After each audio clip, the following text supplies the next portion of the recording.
the slides. Does that make sense? So you guys can still see. But housekeeping. The test was mostly successful. The average for each section was 75% for one, 78% for the other one, which actually is a normal test, just to let you know that, guys. So that's what you would anticipate anyway. So with scores distributed well over the whole range. So anyway, so just to let you know that there were a few people that missed it. So I'm not sure what happened there. Let me know if I can do something to help. So anyway, 2, if anybody is or was on quarantine, the lab that I sent out last week did not have one of the volumes you need to finish the lab recorded. Okay, so I'm going to repost that later on today, or actually I'll resend it out to the quarantine kids is what we'll have it email-wise, just to let you know that. And then the test, back to that, I should have said, you have the ability to redo the exam, okay? Now, the way it's going to work is I apologize for the formatting, because when I exported it to file, it kicked answers to the next page and those types of things, and so it's a little broken. Does that make sense? But there is a posted PDF of the test on Campus Web in handouts, week 12, I think, that's where I put that. And it says test 2 for redo, okay? And so what I want you to do, you can open up your exam on Campus Web and see the ones that you missed, and then I want you to redo those just like we would have done if we'd done a paper test. Does that make sense? So instructions, what are the instructions on that? You have to have what? You have to fully answer, right? Right. Now, if explanation is warranted, it should say why your answer is wrong. Now, I know on a numerical calculation, it's the wrong number. Okay, I get that. But if you could figure out maybe where you went wrong in your calculation, that would be nice, right? And but fully answer the question. Right, fully answer the question, written out, showing, right, showing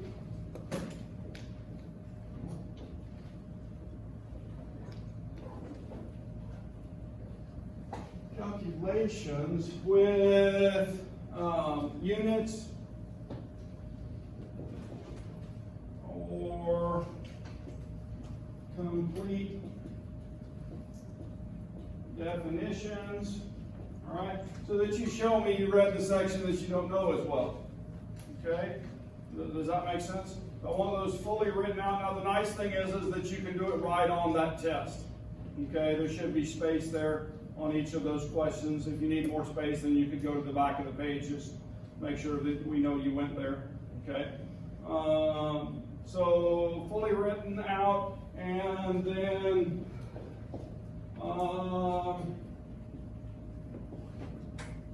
reference from book where topic is found, right? And so same thing as before, you can reference, as long as you have a full reference somewhere on there, then you can reference that page number on each of those answers. Does that make sense? Or page numbers, whichever it may be. Does that sound fair? This is for 50% of what you missed, which actually will skew this test a little bit high, just to let you know that. But that's all right. As long as you're learning, I don't care what they show. Okay? I'm going to say good job, all right? I was proud of you when I saw those scores. I'm a little nervous about online tests, right? I'm not as comfortable as some people with them and writing them. How was it as a student? Was it pretty good? All right. Okay. Mine is screwed into the wall. I forgot about that. But Dr. Zimmerman did put in the request, and I had him, while I walked down, I told him, asked him to call to see if they'd run you another cable. Okay, yeah. So hopefully IT gets over here. All right, we'll get there. I'm going to do some lab math for them anyway. Just so give them a quiz. Okay. Yeah, I think that's a good 100 idea. point quiz, go ahead. What do you think, guys?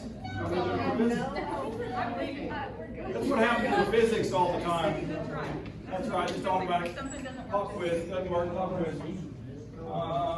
So anyway, so this is due 1 week from today, just like we would on a normal test, okay? Cool? I encourage you guys to do this. People, I've got a couple of emails about extra credit. Well, this is about as close to that as you're gonna get, isn't it? Okay, yeah. When do you want the quarantine labs turned in? As soon as you can. I mean, we've got those graded, we're holding them until those get turned in before we release the hard copies back so they don't get copied. Does that make sense? Yeah. And so, yeah, as soon as we can get them. Yeah. All right. Same thing with, if you need to make up the quiz, the paper quiz, let's get that done as soon as we can, okay? So, questions or comments? All right.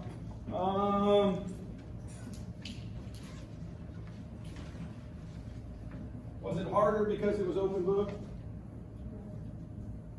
No? Just curious. Do what? Yeah, and there's some of those you could just fully look up. And the math problems were the ones that were the comforting. Yeah. All right, I was asked by one of the students in the next section, she sent a picture of these tables and said, help, can you at least get us started in class? And so I'm honoring that, and I'll do it for both sections. Does that make sense? So what this table is just a summary table, okay? And so this is a lab that has data in it, and I'm going to do one of the KHP calculations, okay? And to find the concentration of sodium hydroxide, we would call that a standardization, right? We're standardizing the sodium hydroxide with the primary standard, potassium hydrogen phthalate. Okay, you guys with me? So that's the first calculation that we're doing.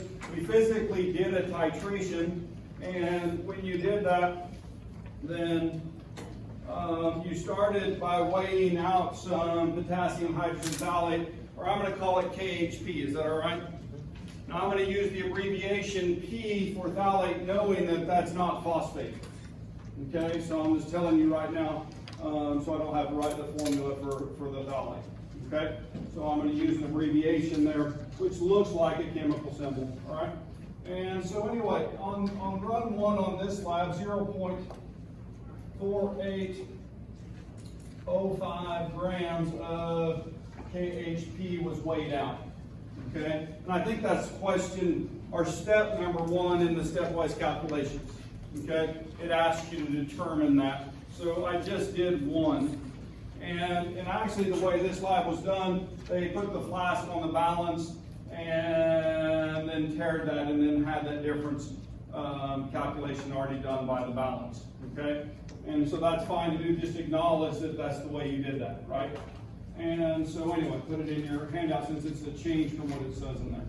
All right, so anyway, so this is one, it's done, okay? And so then two, the second calculation, I just got the wrong page. Missed it. There it is. Two is the convert grams of KHP into moles. Okay? And so the way we're going to do that is we're going to take 0.4805 grams KHP and we're going to multiply that times 1 mole over the molecular weight of KHP, which is 204.22 grams per 1 mole. And so at this point I have moles of KHP. So if I answer that, if someone wants to calculate these for me, and we can actually have answers, that would be nice. I think this is 0.00237. Is that right? 35. 0.851 moles KH. P. All right, so this is the answer to 2, right? So right there, we got that. Now we need to do a conversion. And on the front page of the lab, there's actually 2 reactions shown, okay? And the first reaction is the sodium hydroxide plus the KHP. And so to do 3, you need that reaction, NaOH plus KH. And I'm going to put a circle around the P to realize that that's not phosphorus, that's phthalate. Okay, is that reasonable? Okay, and that yields potassium, sodium, phthalate, okay, plus H2O. And so what's the mole ratio here? Is this balanced? It is, isn't it? Right, so this is an acid-base reaction. We've got an acidic proton on the biphthalate, and it's reacting with the OH to make water, right? And I should put the AQs in there. Right. So we use this chemical sentence to do the conversion from KHP to sodium hydroxide moles. Okay? So step 3 is 0.002351 mole KHP times 1 mole NaOH divided by 1 mole KHP. And this is going to equal 0. I'll do the math on this one. Is that okay? 0.02351 moles NaOH. Okay, cool. All right, so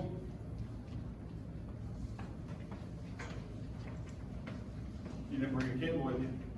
Yeah, I wasn't. For some reason, we have no video on the overhead projector. It was supposedly all unhooked, and yeah. So anyway, the cable looks bent on the computer side, according to Dr. Pendleton. So,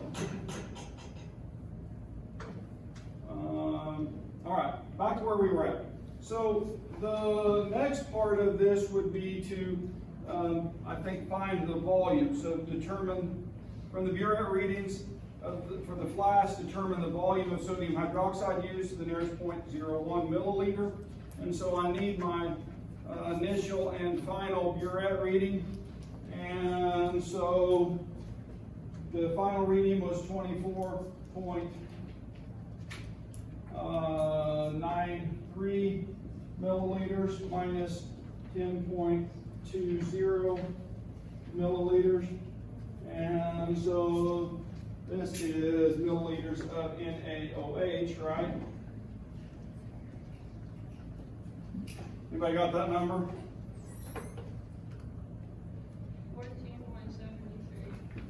14.73 Yes, sir. milliliters, and I'm just going to do a conversion. Can I do that? In my head, I'm just going to say 0.01473 liters. Now you can do the 1,000. All I did was move the decimal 3 places. Okay, you guys with me? So now I have the volume in liters, and I have the moles of sodium hydroxide. So how do I find the concentration? Divide moles by liters. And so the last step, number 5, actually, convert the liters. Actually, the calculation 5, this is 5 right here. Step 6 is calculate the concentration.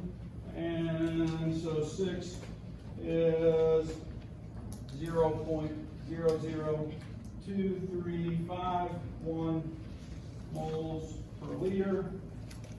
NaOH, or moles of NaOH, and we divide that by 0.01473 liters and 0.1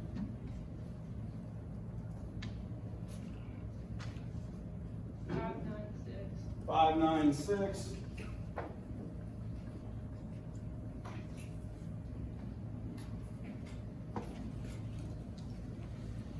Now, this is called standardization. I'm going to say that one more time. This is a technique we use very often in chemistry and titrations to calibrate the concentration, right? So we're using a standard to do this because sodium hydroxide is hard to, it's hard to get pure sodium hydroxide because if I breathe on it, it reacts with my breath, literally the carbon dioxide in that. And so it changes the amount of mass that you're weighing of sodium hydroxide. And so the potassium hydrogen phthalate doesn't do that. It doesn't react with things easily in the environment, and it doesn't absorb water, right? And those types of things, and so it weighs very cleanly. So we can check the concentration of the sodium hydroxide to know it very accurately by this process. You guys with me? All right, so that would then fill in this data table, line 1, okay? Because I would have each of those values, run 1, the grams of KHP, the moles of KHP, the moles of sodium hydroxide, the moles, or the volume of sodium hydroxide, and then the concentration of the standardized sodium hydroxide. Cool? You guys with me? All right, to do the unknown acid, it's the exact same process.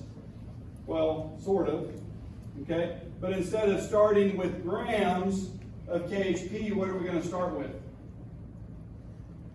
We're going to start with volume of sodium hydroxide and concentration of sodium hydroxide. Okay? So when we start with that, we can get to the moles of sodium hydroxide. Okay? And then from moles of sodium hydroxide, then we can get to moles of unknown acid. Right? You guys with me? And if we have the moles of unknown acid and we know the initial weight of the unknown acid, can we divide the moles into the grams? And what would that give us? Units would be grams per mole. Molecular weight.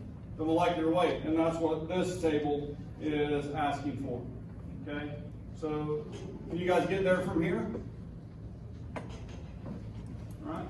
I want to let you try that. If you need help, please come upstairs to study sessions. We'll help you walk through that. Okay?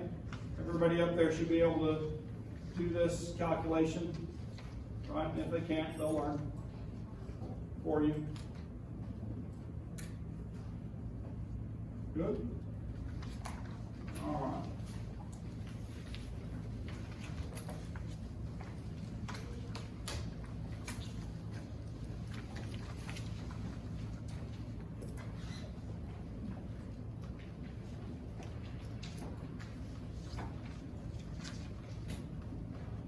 How long do you think we'll be before he gets back?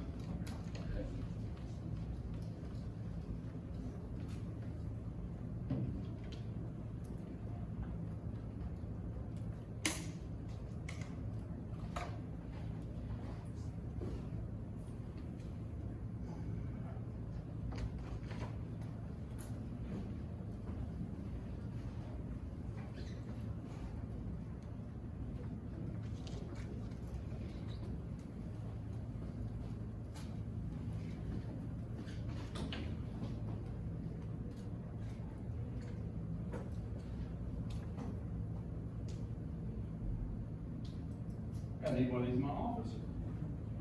Read it.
Last segment of the course. This is amazing, guys. You guys realize it's all downhill from here?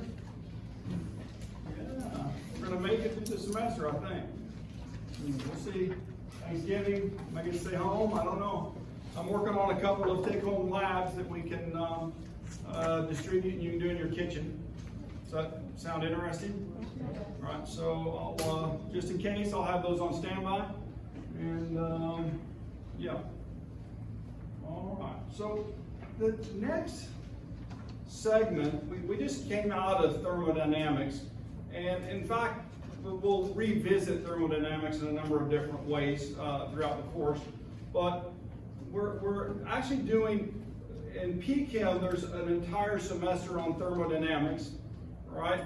And then there's another semester that's on quantum mechanics, right? Now kinetics are thrown in there, sometimes one, sometimes the other semester, depending on who's teaching it and how it's being taught. But, all right, so those two topics are kind of separated. So we're making a big transitional step to quantum mechanics. Does that make sense? So out of energy, well now, I say that in reality, the way quantum mechanics is confirmed is through energy, okay? Looking at light and electrons moving from one step to another, a quantum step, right? And so those energies are very unique and very specific, and we measure them through electromagnetic radiation, okay? And so electromagnetic radiation, light, it has a magnetic and electrical component that we can investigate, okay? And we're going to look at those and look at waves and talk about waves and then I'm going to do some demonstrations of some of the things that we're going to talk about in these next few slides. And so I'll try to come back to them while we're doing that and say this is where it applies. But we have a tendency to think in the visible spectrum. You guys with me?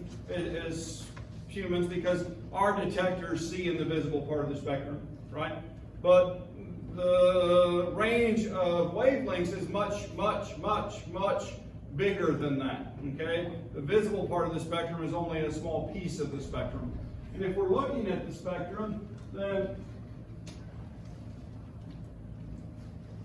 what we see is that there's some frequencies that are shown on this top bar, right? And so if I'm looking at frequency, then I just took the monitor cable and went down to there. So we'll see if you can't get us going.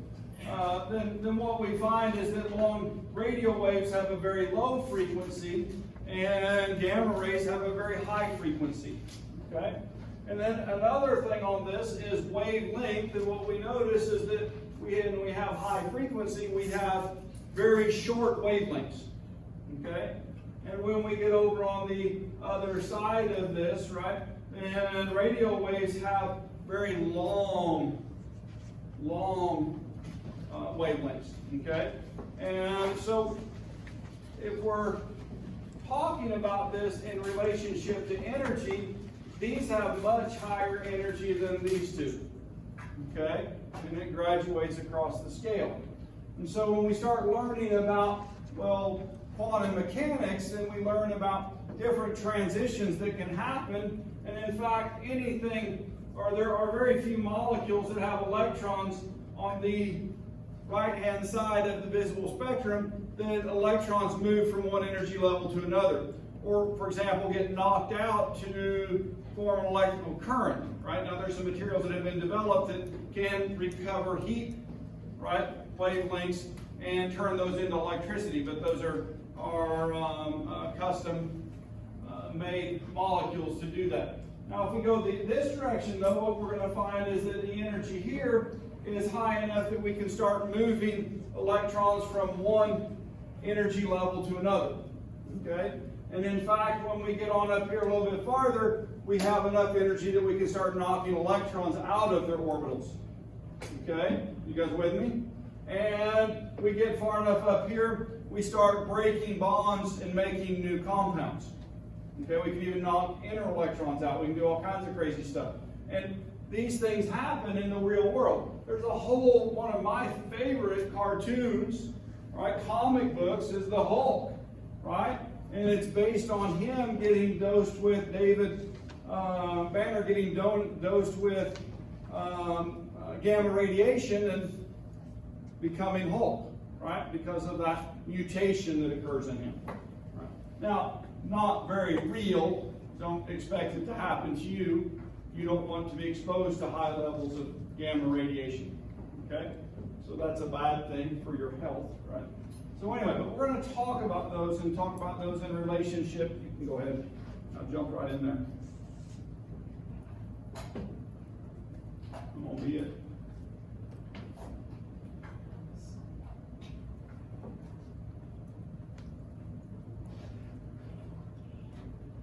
Looky there. Magic. There's electrons moving right there.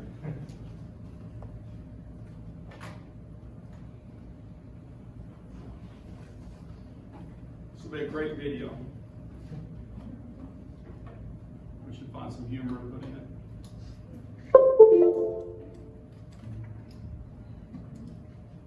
Would tell a good element joke, but for some reason they're all gone from my brain.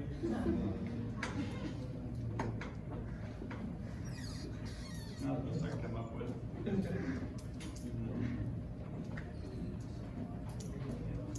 You guys want to have a nitrous oxide joke? Or nitrogen oxide? Oh. What about sodium joke?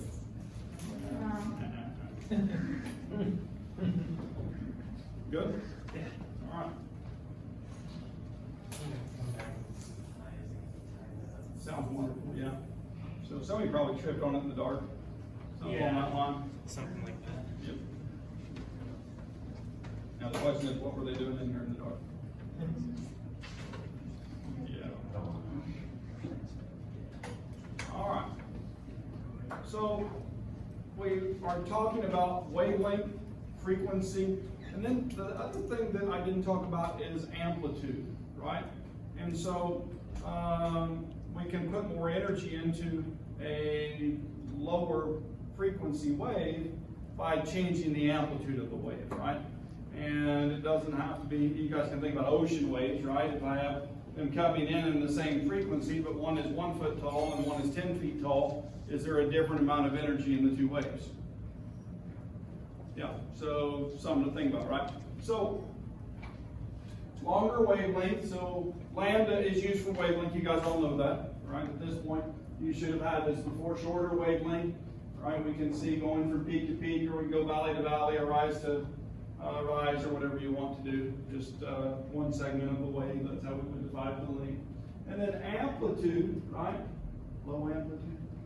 Bigger amplitude, right? How's that? Is that good? Okay, so now these waves are coming at us, okay, and they're carrying energy. Now, have you guys ever thought about a light bulb like this one? I'm going to show this in class on Wednesday. Here's a light bulb, and this, and I'm going to plug it into a variable voltage. It's called a variac. And so I can go from 0 volts up to whatever's coming out of the plug by turning a dial. Now at low voltage, right?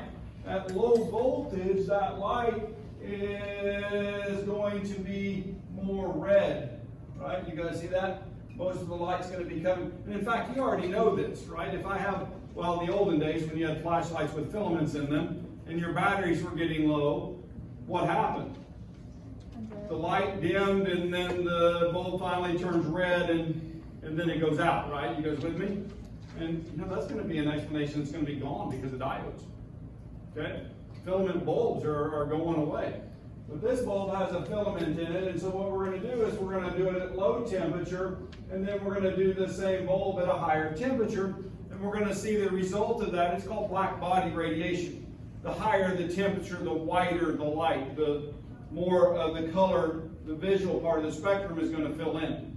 Okay? And in fact, did you guys know that this is how stars, the temperature of the stars away from us is known? It's from the color of the light. Okay, the black body curve. And so that's how we know red giants are much cooler than the quasars, right? That are bright, bright, bright. They're super hot stars. Okay, you guys with me? And so that's how we know the temperature of our sun. It's not because we've been there, right? It's not because we've been there, but it's because they're black bodies in terms of radiation, and you can measure temperature from that. Okay?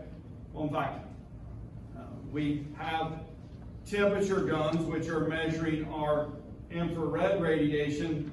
I get it every day as I come through the gate at the top of the hill, right? Well, not anymore. This last week or so, they have quit measuring it every time I come in. Okay, so which I hope that means we're past the worst of it, or they found that that's unaffected, right? I'm not sure. All right. So when we get a wavelength, okay, when we get a wavelength, Planck's quantum theory says that the energy is equal to Planck's constant times the frequency. Okay? Planck's constant times the frequency. Or we could restate that as Planck's constant times the speed of light divided by the wavelength. Okay? So we can get energy from that if we know, right? Well, Planck's constant is a literature value if we know the frequency or if we know the wavelength. Okay? Now, so here's the value for Planck's constant and the units for each of these. Now, are units important in this calculation? Yeah. So, yeah, make sure that you use the correct units when you're doing these. And so they'll give something in kilojoules or in some other unit, and so just be aware of that. And so hertz, meters per second, and wavelengths are in meters. Cool? So, now, this is setting up one of the primary experiments in my mind in the physics world. Now, chemistry borrows heavily on this, okay? And a lot of what we know about atoms and molecules comes from the physics side of it. But there was a physicist named Bohr. You guys familiar with Bohr? Right? And so Bohr, he was Danish and well known in the physics world. And he was looking at the quantum results that we're going to see with this device, where we're going to excite some single elements. Okay, and so he was doing that. And he did it for the hydrogen atom. Okay, so he took excited hydrogen atoms and he figured out that there were specific wavelengths of light or line spectra that he could see. Okay, and so I'm going to jump here for a second down to line spectrum just because that's where my brain went. And so line spectrum are emitted by a single element, right?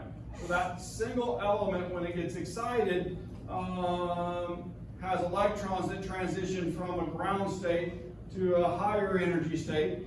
And when they come back down, they actually give off light. Okay? And so if you're thinking about the relationship of energy and the frequency of the light, then that becomes very specific, doesn't it? We get one wavelength or a very narrow band of light from that electron in the spectrum, in the line spectrum. And so from that, we can calculate the energy of an electron moving from one state to another. Okay? So this is something that was hugely significant, and we're going to be able to see that very easily here in just a classroom, right? So we're going to look at the photons, the quantum unit of electromagnetic energy, from the perspective that we can determine its wavelength, right? And then there from its energy, the quantum steps for any given atom. Now, de Broglie actually helped with this, right? He took Planck's constant and momentum and actually put those together to describe the characteristic of light. Now, we were talking about light as a wavelength, right? You guys with me? Right? We were talking about light as a wavelength, but when it's doing this behavior, it actually acts like a particle. It has a dual nature. Okay, that's what they say. Now, what's interesting is I don't know that today that I know that they agree on what it is, but I think that there's still a lot of, I don't know, push and shove as to what's really going on. Does that make sense? it would be a great place to study even today to go into quantum mechanics. Okay? But there's still a lot of things that need to be determined, in my opinion. So anyway, maybe I haven't been in physics long enough to know that for sure, but that's based on reading that I do. Does that make sense? Yeah. So fun stuff. All right. So you can calculate the characteristics of a particle. You can get the wavelength, and if you have the wavelength, then you can go from there to a frequency. And so this is just a mathematical problem. Calculate the velocity of an electron traveling at 5.97. Calculate the wavelength of an electron traveling at 5.97 times 10 to the 6 meters per second. So we need Planck's constant, right? You guys do this one? I'll let you try to set this up.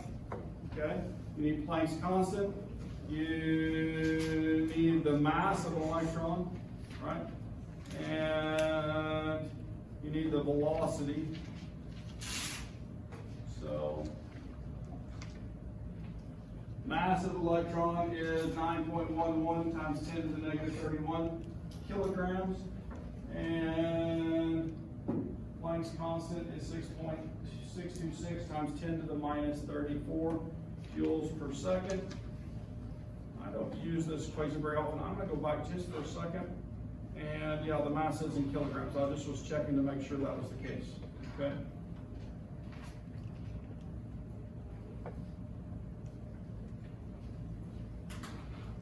There's the sapling problem that you do for this one.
This really is just kind of plug and chug. You guys with me on that? Plug and calculate.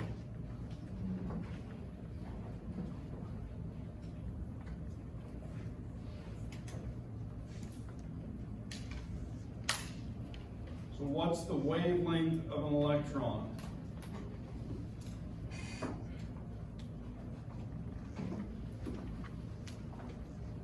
.22 times 10 to the minus 10 meters. You guys get that? Or if you converted that to angstroms, 1.22 angstroms, or 0.122 nanometers. Okay? So,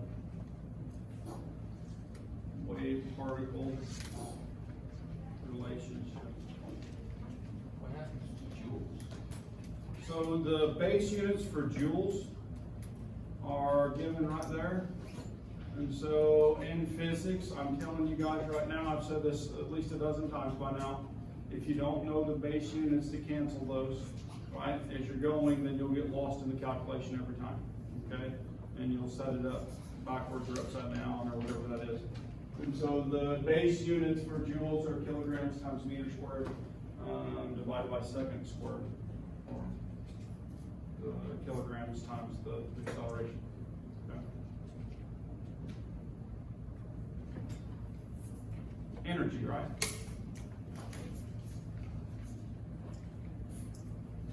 We also call energy horsepower. We have a unit which is horsepower. We have a unit of watts, right? Which we always talk about watts and volts. Okay, we buy our electricity in kilowatts.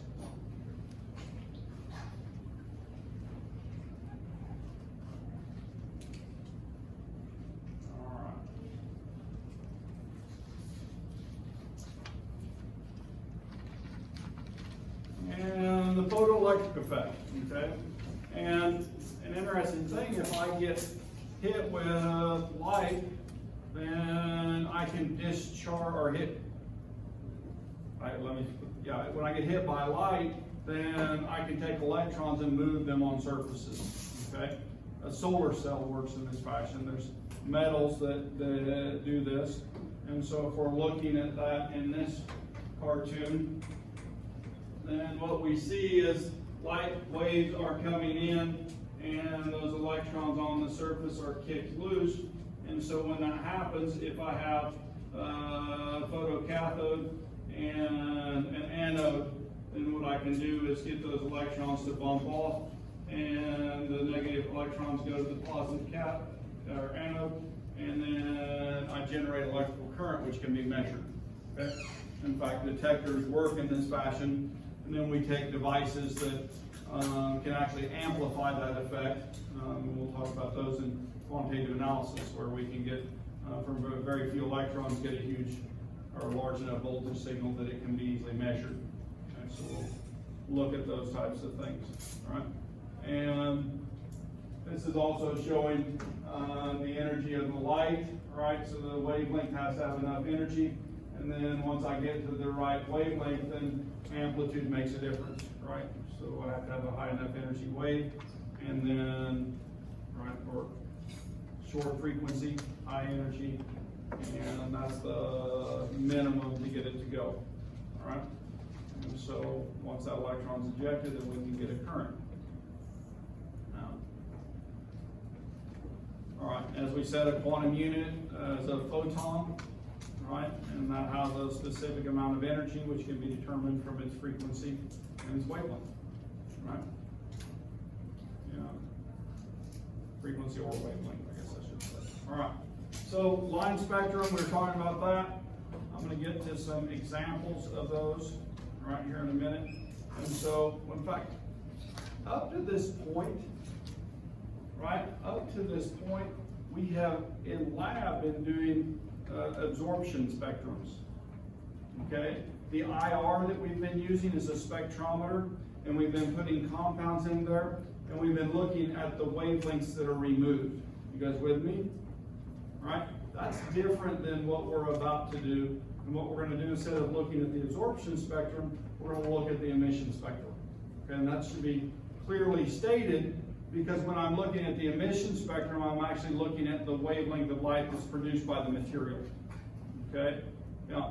And it's very specific in terms of quantum energy. And so anyway, and so now I can have either line emission, I can have bands, or I can have continuous. What would be an example of continuous emission spectrums that we already looked at? Huh? A radioactive material. I was thinking more of the black body radiation, where we talk about the temperatures of the sun, right? And so that's a continuous spectrum in that case, right? We can also have narrow bands that are produced by things, and we'll look at some of those too, and or how we get to those narrow bands, and we talk about lasers and those types of things, and then we'll talk about the characteristics of that. And so when I'm looking at light, and I have a continuous spectrum, then I have to have some way to isolate those individual wavelengths. Okay? I have to have some way to do that. In the olden days, we used a device called a prism, right? And you'll find a few science teachers that still dig those out. And we have a science teacher who still dug their prisms out. Yeah. I use a diffraction grating now instead of a prism to do those same things. Okay? And it's the modern equivalent to the prism, okay? But what it does is it takes the light coming in and expands that depending on wavelength, right? With the changing distance from here to here, as you go down in that triangle, then it disperses the light based on its wavelength. Okay, you guys with me? And so with that, then what we can do is start looking at in the visible part, the different colored parts of the spectrum, but I can do a diffraction grating for any part of the spectrum. You guys with me? If I want to be in the infrared, or if I want to be in the X-ray, whatever that may be, then I could build one to disperse that light. Does that make sense? And so it allows us to view that, and in fact, The little spectrometer we're going to use on Wednesday is right here. You guys have seen it before in lab, but it's got a diffraction gradient in it, and it'll let us look at. We didn't do it today because the computer was down. So it'll be Wednesday before we do the demonstration. Okay, thank you for coming down. Sorry I didn't see you sooner. She was going to clean her glasses for the next hour. But I'm going to hand out some glasses that have diffraction gradients in the windows. Yeah. Cool? All right. So anyway, so this is an example of line emission spectrum. So we're going to see this. Literally, we're going to take a tube filled with hydrogen. We're going to put voltage across it. The hydrogen is going to become excited. We're going to have elemental hydrogen. And then we're going to see the electrons move, just like Bohr did. Okay? And we're going to see the individual lines that are created from the transitions from one energy state to another. Just like Bohr did. And his calculations then show the energy for that and for those transitions. Now, what's interesting is Bohr's calculations didn't work beyond the hydrogen atom. Right? Because all orbitals aren't the same. Okay? So as we learn more about it, then if we're looking at that in a single electron system, then it works great. Okay? But as soon as we move to helium and we get 2 electrons and they can reside in different locations, then all of a sudden the straightforward calculations of Bohr, which we're going to have examples of, didn't work anymore. Okay? And so when you get to something that has many lines, right, then the mathematics change. And that's what we have now in modern quantum mechanics. We have, well, it's statistical mathematics that we're using, okay, to describe that. And we use probability theory to place the electrons in a region that we call an orbital. Okay? And so there's a probability that it's going to be there. Does that mean it has to be there? No, it can be somewhere else too. Okay? Which then we get into one of Bohr's students and protege, Heisenberg. You guys ever heard of Heisenberg? And his uncertainty principle. And there's a movie, if you stay in chemistry long enough, it's a play actually that was turned into a movie, and it's called Copenhagen, right? And Dr. Bro still, it's both in terms of science movies, science-oriented movies. Dr. Bro and I still to this day, we have a conversation about it about every time she teaches BChem. And she says, oh my gosh, I just love it. I think it's my favorite I've ever seen. Okay? And I say the same thing. And so she still shows that 20 years later, but it's a hypothetical repeat conversation between Bohr and Heisenberg. Okay? Now, the reason the conversation is of importance is Heisenberg left the laboratory of Bohr to go work for Nazi Germany, and he ran their nuclear program. Right? Now, the way they got together was Bohr was presenting his material at a physics conference, literally, and a 17-year-old Heisenberg, sitting in the audience, so the story goes, raised his hand during the middle of one of the most respected and top physicists in the world at the time, and he interrupted his talk and said, "Sir, I believe your mathematics are incorrect." Right? And Bohr looked at him and said, "Well, young man, if that's the case, why don't you come show me where they're wrong?" And so he invited him to work for him, and so they developed a friendship. And so this is a conversation they met during World War II. Okay? And nobody knows the true content of the conversation, but there's much speculation on that. And so this goes through a number of different scenarios. One of the things you have to know about Heisenberg, the only thing the Germans didn't have to make a nuclear bomb was the critical mass, which is a basic calculation for someone at Heisenberg's level, especially since he was such a known mathematician. And people speculate that maybe Heisenberg withheld that number and to keep Nazi Germany from making their nuclear bomb before the U.S. did theirs. Interesting thought, isn't it? So if you hang around in chemistry long enough, you'll get to watch that, or you can rent it in the library. It's over there. So I'm done for today. We're out of time. Have a great day.